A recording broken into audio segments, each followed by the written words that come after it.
Shalom ప్రభువైన క్రీస్తు నామంలో మీ అందరికీ శుభములను సమాధానము కలుగును గాక. This is Nehemiah from the heart of Israel, Jerusalem. Israel దేశము యుద్ధానికి సిద్ధమవుతూ ఉన్నది.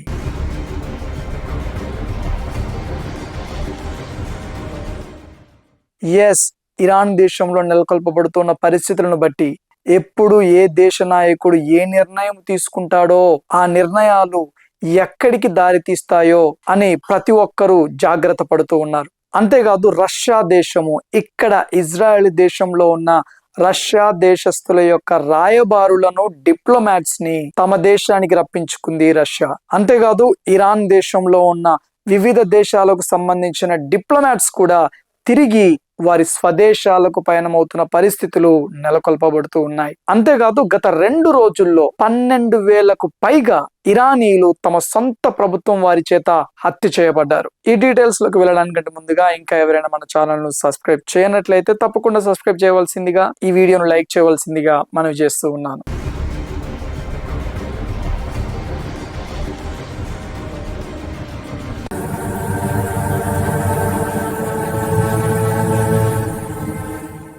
గత 2 రోజుల్లో నుండి ఇరాన్లో విద్యుత్ నిలిపివేయడం జరిగింది. అంతేకాదు ఇంటర్నెట్ సేవలను పూర్తిగా నిలిపివేయడం జరిగింది.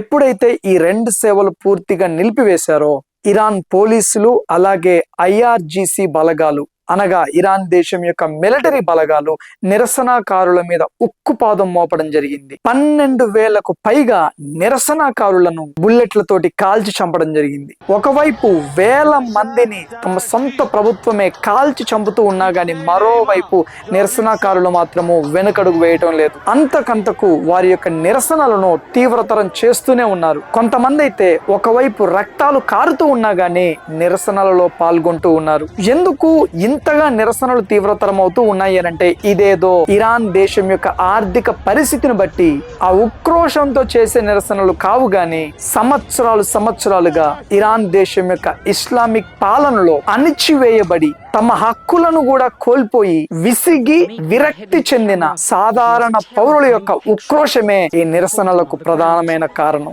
ఇరాన్ దేశము తమ సొంత పౌరులనే హత్య చేస్తూ ఉండడంతో ఈ హత్యలను దాచిపెట్టడానికే 2 రోజుల నుండి విద్యుత్ సేవలను అలాగే ఈ యొక్క ఇంటర్నెట్ సేవలను కంప్లీట్ గా నిలిపివేయడం జరిగింది. ఈ పరిస్థితుల్లో ఎలాన్ మస్క్ ఏం చేసినాడు అనంటే స్టార్లింక్ అనే తన యొక్క సొంత ఇంటర్నెట్ సేవలను ఇరాన్ దేశంలో ఆన్ చేయడం జరిగింది. దీనికి కౌంటర్ గా ఇరాన్ దేశం ఏం చేసిందంటే హై ఎండ్ టెక్నాలజీతో కూడిన జామర్లను ఆన్ చేసి స్టార్లింక్ ఇంటర్నెట్ సేవలను అడ్డుకోగలిగింది. ఇంత హై ఎండ్ టెక్నాలజీతో కూడిన జామర్లు ఇరాన్ దేశానికి ఎక్కడి నుండి వచ్చాయి అన్న ప్రశ్నకు చైనా నుండి గాని రష్యా నుండి గాని రావచ్చు అని అనేక మంది సమాధానం చెప్తూ ఉన్నారు. ఈ పరిస్థితుల్లో అమెరికా ప్రెసిడెంట్ ట్రంప్ గారు ఇరాన్కి స్ట్రాంగ్ వార్నింగ్ ఇవ్వడం జరిగింది. మీరు గనక ఆందోళనకారులను, నిరసనకారులను గనక చంపినట్లయితే ఏ క్షణంలోనైనా మేము అడుగు పెట్టే అవకాశం ఉన్నది అని మాట్లాడడం జరిగింది. దీనికి బదులుగా ఇరాన్ ఏం చేసింది అనంటే అమెరికా గనక మా దేశ సమస్యల్లో ఇన్వాల్వ్ అయితే మేము వెంటనే ఇజ్రాయెల్ దేశాన్ని తీవ్రంగా అటాక్ చేస్తాము అని వార్నింగ్ ఇవ్వడం జరిగింది. ఇరాన్ అలా వార్నింగ్ ఇచ్చిందో లేదో రష్యా వెంటనే ఇజ్రాయెల్ దేశంలో ఉన్న తమ డిప్లొమాట్స్ ని ఖాళీ చేయించి తమ దేశానికి రప్పించుకోవడం జరిగింది.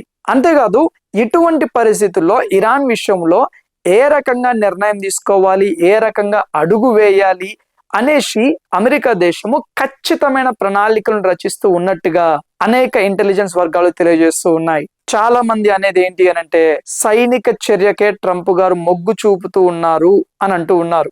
ఒకవేళ అమెరికా గనక ఇరాన్ మీద సైనిక చర్యకు మొగ్గు చూపినట్లయితే పరిస్థితులు ఏ రకంగా ఉంటాయో అనేసి అనేక మంది దేశ నాయకులు జాగ్రత్త పడుతూ ఉన్నారు. పరిస్థితులన్నీ తీవ్రతరం అవుతూ ఉండడంతో ఇజ్రాయెల్ దేశ నాయకత్వం కూడా యుద్ధానికి సిద్ధముగా ఉన్నది. ఇక్కడ హాస్పిటల్స్ అన్ని హై అలర్ట్ లో ఉన్నాయి. IDF సైనికులు కూడా యుద్ధానికి సిద్ధముగా ఉన్నారు. ఇక్కడ గమనించవలసింది ఏంటి అనంటే ఇజ్రాయెల్ దేశము తమ వారిని విడిపించుకోవడానికి, తమ దేశ పౌరులను కాపాడుకోవడానికి దాడులు చేస్తే అది కూడా తీవ్రవాదులు తమ దేశంలోకి ఎంటర్ అయిపోయి భయంకరమైన మారణహోమం సృష్టించాక ఇజ్రాయెల్ దేశం దాడులు చేస్తే ఆ దాడుల విషయంలో నానా రచ్చ చేసిన మానవ హక్కుల సంఘాలు, మానవతావాదులు, ప్రజా సంఘాలు, ఐక్యరాజ్య సమితి ఇప్పుడు సైలెంట్ గా ఉన్నారు. కళ్ళ ముందే విద్యుత్ నిలిపివేసి, ఇంటర్నెట్ నిలిపివేసి, గుట్టు చప్పుడు కాకుండా వేలగా తమ సొంత ప్రజలనే, తమ సొంత పౌరులనే ఇరాన్ ప్రభుత్వం అతి కిరాతకంగా హత్య చేస్తూ ఉంటే మాత్రము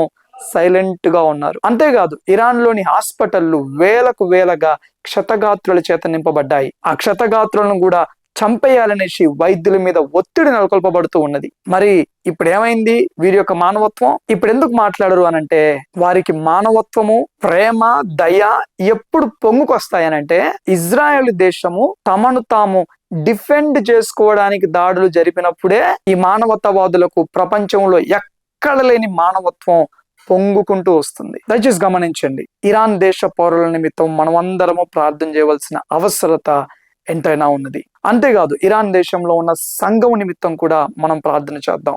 ఇటువంటి పరిస్థితుల్లో ఇరాన్ దేశంలో ఉన్న సంఘము ఇరాన్ దేశానికి వెలుగుగా ఉండులాగున, ఉప్పుగా ఉండులాగున, క్రీస్తు కొరకు వారు సాక్షిగా వారు నిలబడులాగున మనం అందరం ప్రార్థన చేద్దాం. చివరి వరకు వీడియో చూసిన మీ అందరికీ ప్రభువు నామంలో వందనాలు తెలియజేస్తా ఉంటున్నాను. ఈ సమాచారం అనేక మందికి చేరులాగున ఈ వీడియోను లైక్ చేయడం మర్చిపోమాకండి. మీ యొక్క అభిప్రాయాన్ని కామెంట్ రూపంలో మెన్షన్ చేయడం మర్చిపోమాకండి. Thank you all. God bless you.